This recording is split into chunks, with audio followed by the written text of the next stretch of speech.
우리 하나님 말씀 창세기 1장에 있는 말씀을 보겠습니다.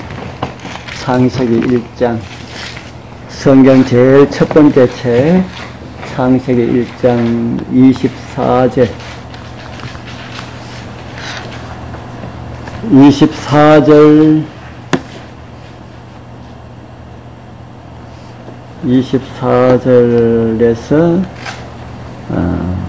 24절 25절 2절 읽겠습니다. 하나님이 시작. 하나님이 가라사대 땅은 생물을 그 종류대로 내되 가축과 기린과 땅의 짐승을 종류대로 내라 하시고 그대로 되니라. 하나님이 땅의 짐승을 그 종류대로 가축을 그 종류대로 땅에 기는 것을 그 종류대로 만드시 하나님이 보시기에 좋았더라. 아멘.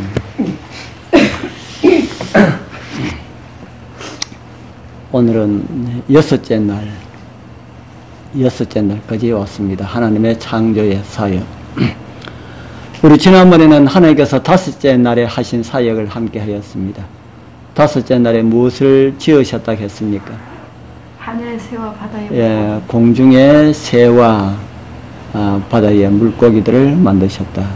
그 종류가 얼마나 된다 했지요? 그 종류가 얼마나 된다고 했습니까?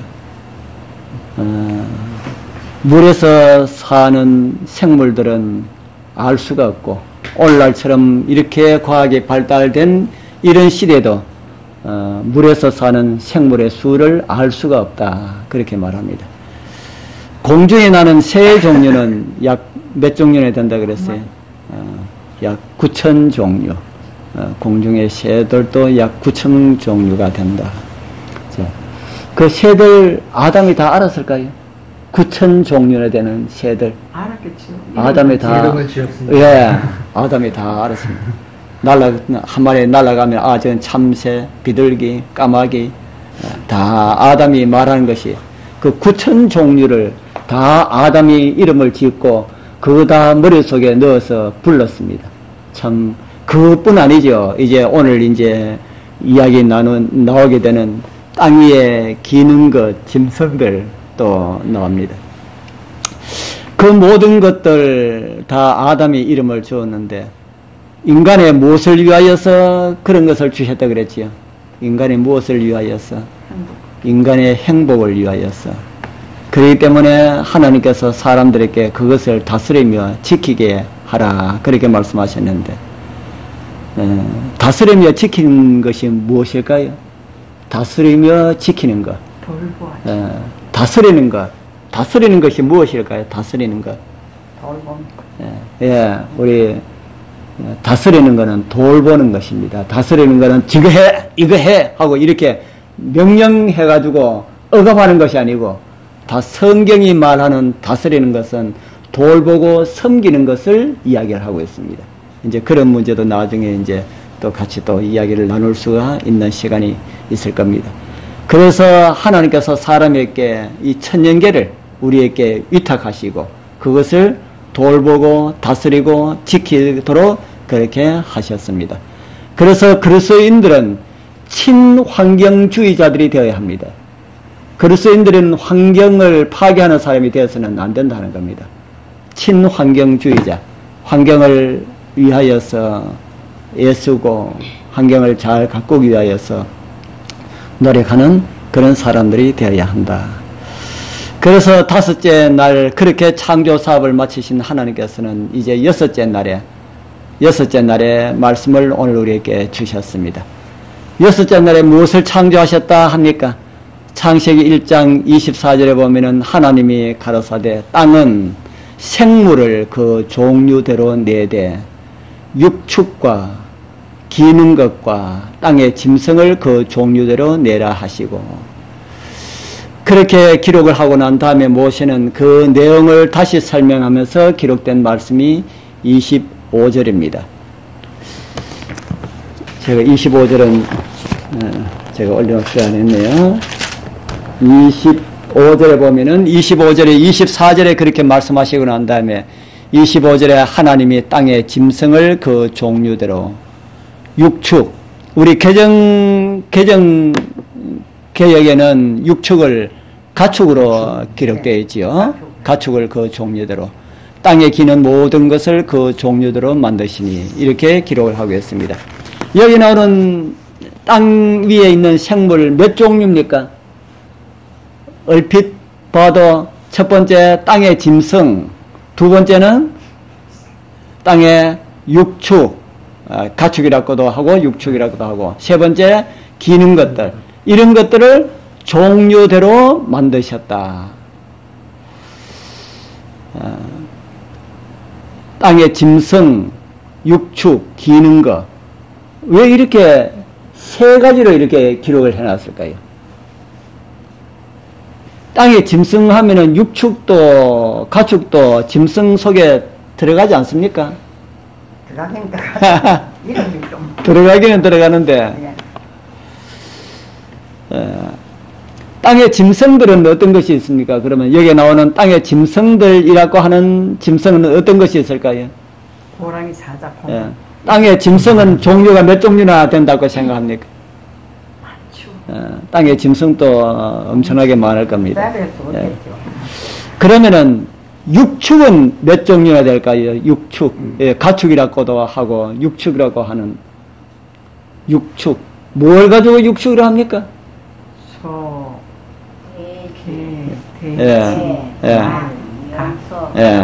육축이라고 하는 것은 6가지 사람이 집에서 기르는, 사람이 집에서 기르는 그런 가축을 가지고 육축이라고 합니다. 그 육축 가운데 아까 우리 시사님 뭐 그래 이야기하셨어요? 소, 돼지, 개, 달, 말, 토끼 뭐 이런 거 같아요. 토끼는 안 들어가더라고요. 육축에. 토끼는 안 들어가고 닭은 들어갑니다.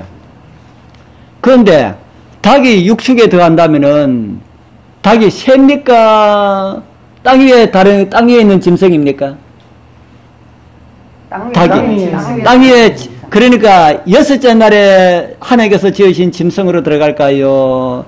5째 날에 지은 짐승으로 들어갈까요? 닭이? 6째 날. 아니, 닭은 그래도 발이 2개. 5째 날 들어가지. 새도 발 2개예요. 그러니까 새가 닭이 그래. 닭이 그래 새로 들어가서 5째 날에 지으셨을까? 아니면 여기 육축이라고 되어 있으니까 6째 날에 지으셨을까? 지으셨겠지. 자, 5째 날도 있고 6째 날도 있습니다. 우리가 손들어서 가를까요? 6째 날이 많으면은 6째 날에 지으셨다. 5째 날이 많으면은 5째 날에 지으셨다. 그렇게 하면 안 됩니까? 안 되겠지. 성경 말씀은 그렇게 하면 안 되는구나. 예. 그래서 우리가 성경 이런 시간이 필요하다 하는 겁니다. 그죠? 이런 시간이 필요합니다. 여기에 나오는 이 육축은 가축이 아닙니다. 이 개정에는 가축이라고 번역을 했는데, 제가 번역하면 가축이라고 번역 안 할 겁니다. 여기 나오는 이 가축이라고 번역되고 육축이라고 번역된 이 말을 제가 이 원어에 보니까, 원어에는 뭐라고 되어 있나 하면은 베헤마라는 말이 되어 있는데, 이 말을 우리말로 그대로 번역을 하면은 무엇으로 번역을 할 수 있나 하면은 말 못하는 짐승, 이렇게 번역할 수 있겠습니다. 그러면 어떤 짐승은 말했습니까? 모든 짐승은 다 그런데 왜 그러면 땅 위에 있는 짐승과 말 못하는 짐승과 이렇게 구분을 해놨을까? 왜 그렇게 해놨을까요? 이제 여기에 성경으로 말하면은 땅 위에 있는 짐승과 육축과 이런데, 그 육축이라는 말이 이렇단 말입니다. 땅 위에 있는 짐승과 말 못하는 짐승과 이렇게 번역을 하면은, 원어를 그대로 번역하면은 그렇게 번역할 수 있다는 겁니다. 그 땅 위에 있는 짐승은 뭐고 말 못하는 짐승은 무엇일까? 상상을 동원해서 한번 이야기를 해보십시오. 왜 땅 위에 있는 짐승이라고 하고 말 못하는 짐승이라고 이렇게 했을까? 말 못한다라고 하는 것은 누구하고 비교를 해서 말 못한다고 했을까요? 사람과 비교해서. 그러면은 사람과 비교해서 말 못한다라고 말하면은 사람과 뭐 할 수 있는 짐승이라는 말입니까? 사람과 뭐 할 수 있는? 사람과 뭐 할 수 있는 짐승? 통한다고 저는 그렇게 생각합니다. 사람하고 비교할 만한 짐승. 사람하고 비교. 그런데 짐승이 사람하고 비교할 만한 짐승이 있습니까? 없습니까? 없잖아요. 그런데 뭐로는 비교할 수가 있습니까? 뭐로는 비교할 수 있는 짐승이 있습니까? 밖에 있는 우리 고양이들 사람하고 비교가 됩니까? 안 되잖아요. 소는 그래도 사람하고 뭐 정도는 비교가 됩니까? 그냥 힘이 더 덩치는 자, 사람보다 덩치가 더 큰 짐승들 뭐가 있습니까? 많지요. 예. 성경이 말하는 말 못하는 짐승들은 그런 짐승들을 가리키는 겁니다. 그냥 땅 위의 짐승들을 말하는 것은 작은 짐승들을 가리키고 있고, 그 다음에 말 못하는 짐승들을 가리키는 것은 사람보다 덩치가 큰 짐승들. 사람보다 덩치 큰 짐승들이 어떤 짐승들이 있을까요? 어떤 짐승들이 있습니까? 공룡? 예, 바로 그거예요. 바로 뭐 코끼리 이런 것도 그 가운데 들어갈 수가 있을지 모르지만은 짐승들 가운데 아주 엄청나게 큰 이런 짐승들이지 않습니까? 이런 짐승들이 거기에 들어간다 하는 겁니다. 그래서 제가 성경으로 그 언어가 서여 있는 짐승들을 제가 찾아봤습니다. 성경 안 찾고 제가 읽어만 드릴게요. 욥기라고 하는 성경에 욥기 40장 15절에 보면은 이제 소같이 풀을 먹는 하마를 볼지어다 이렇게 나옵니다. 뭐가 나옵니까? 하마가 좀 큰 종류에 들어갑니까? 좀 작은 종류에 들어갑니까? 큰 종류에 들어가지요. 그런데 사실 이 글을 번역하신 분들이 아까 제가 이 베헤마라고 하는 이 언어가 이제 소같이 풀을 먹는 베헤마를 볼지어다 이렇게 되어 있거든요. 이렇게 되어 있는데 베헤마라고 하는 짐승을 모르는 거라. 이 성경을 번역하신 분들이 베헤마가 무슨 짐승인지 모르는 거예요. 그러니까 소처럼 풀을 먹는 베헤마를 볼지어다 이렇게 말하니까 이렇게 기록되어 있으니까 소보다 덩치면에 있어서는 적어도 소 정도는 되는 짐승이다. 어쩌면은 소도 풀을 먹으니까 소 정도만 되면은 풀 먹는 것을 가지고 이상하게 여기지 않았을 겁니다. 소보다 훨씬 덩치가 큰 그런 어떤 짐승일 것이다. 그래서 그런 짐승이 뭐가 있을까? 그렇게 찾다가 이 성경을 번역하신 분들은 공룡까지는 생각을 못했는지 모릅니다. 그래서 아마 하마 같은 짐승일 것이다. 그렇게 생각하고 하마로 번역을 한 겁니다. 또 그 위에는 또 다르게 번역한 것이 있습니다. 잠언 30장 30절에는 또 짐승 중에 가장 강하여 아무 짐승 앞에서도 물러가지 아니하는 사자와 이렇게 기록을 하고 있어요. 여기도 베헤마라고 하는 글을 가지고 사자로 번역했습니다. 이 사자는 제가 볼 때는 다른데 사사기 이런 데는 사자가 무엇으로 번역이 되는지 그 사자 원어를 제가 찾아보지를 않았거든요. 근데 여기도 이 베헤마라고 하는 이 말을 가지고 사자라고 이렇게 번역을 했거든요. 아마 여기도 번역하는 사람들이 강한 짐승은 아마 사자일 것이다. 그렇게 해가지고 사자로 번역을 했다 하는 이런 생각이 듭니다.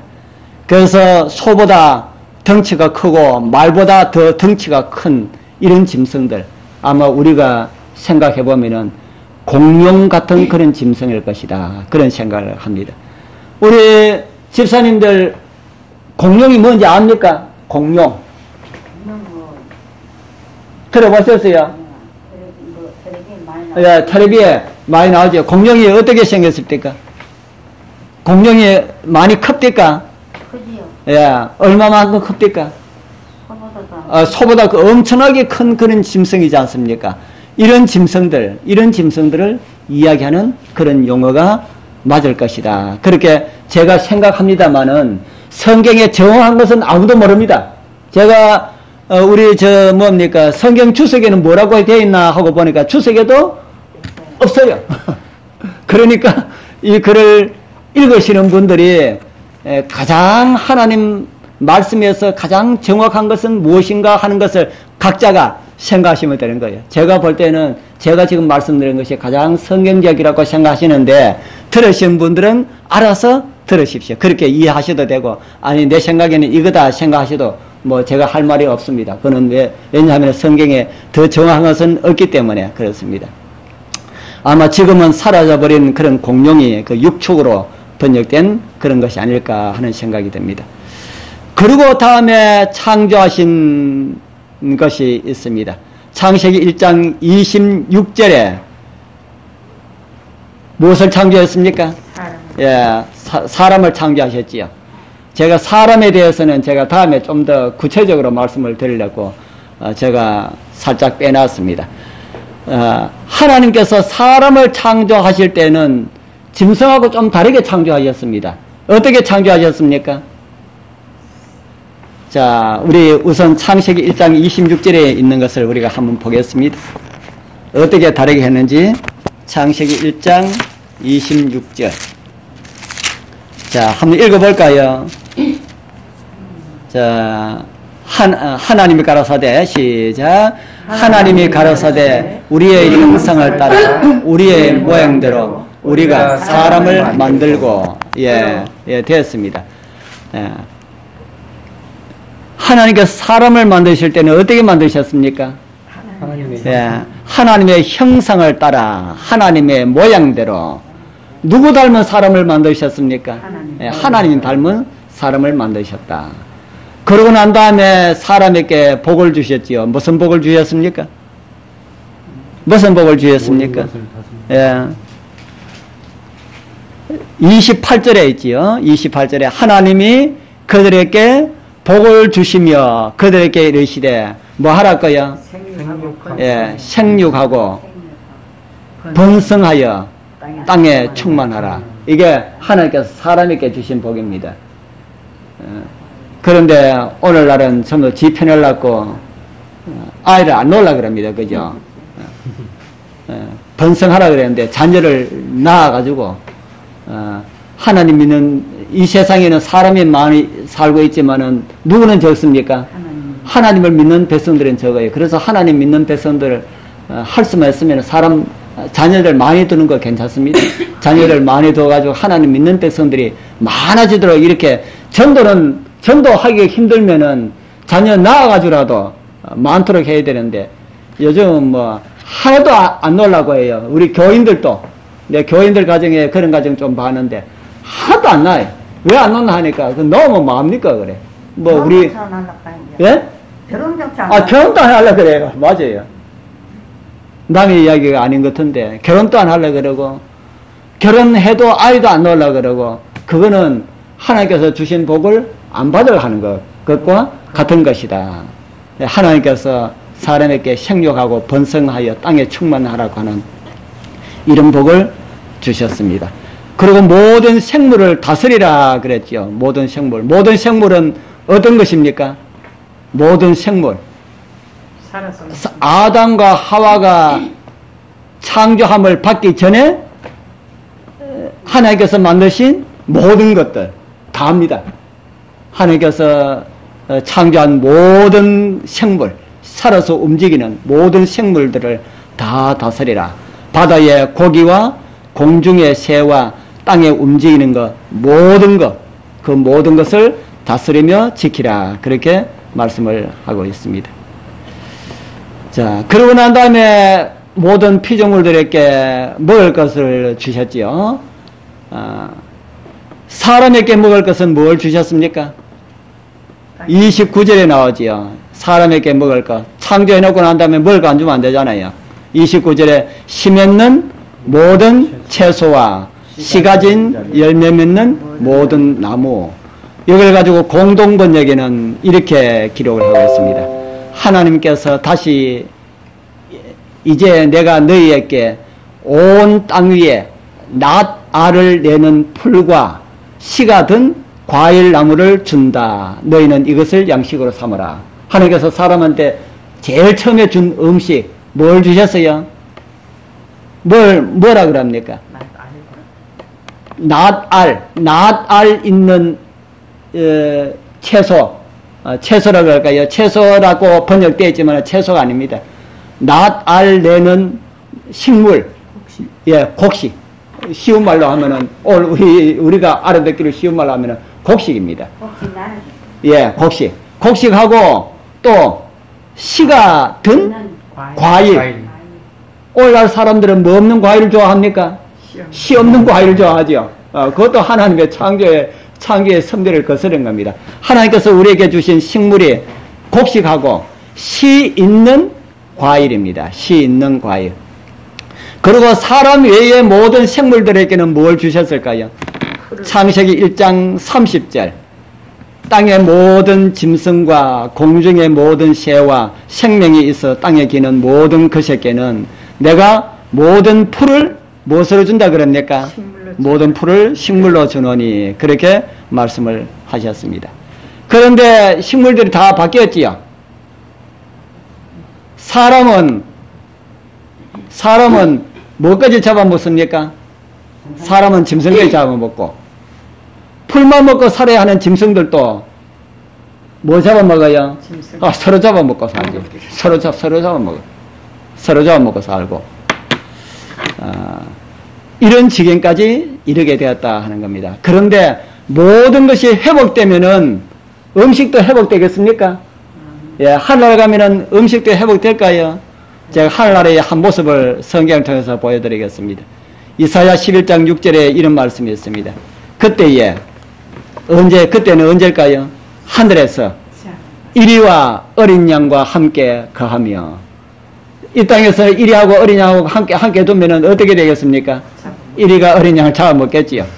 그런데 그곳에는 이리와 어린 양이 함께 거하며 표범이 어린 염소와 함께 눕고 표범도 어린 염소 안 잡아먹고 송아지와 어린 사자와 살찐 짐승이 함께 있어 어린 아이에게 끌리며 암소와 곰이 함께 먹고 그것들의 새끼가 함께 엎드리며 사자가 소처럼 풀을 먹을 것이며 사자도 뭐 먹는다고요? 풀을 먹는다. 그날이 언제라고 합니까? 그날이 하늘이다. 우리 하늘에 가면은 호랑이 가까이서 보셨지요?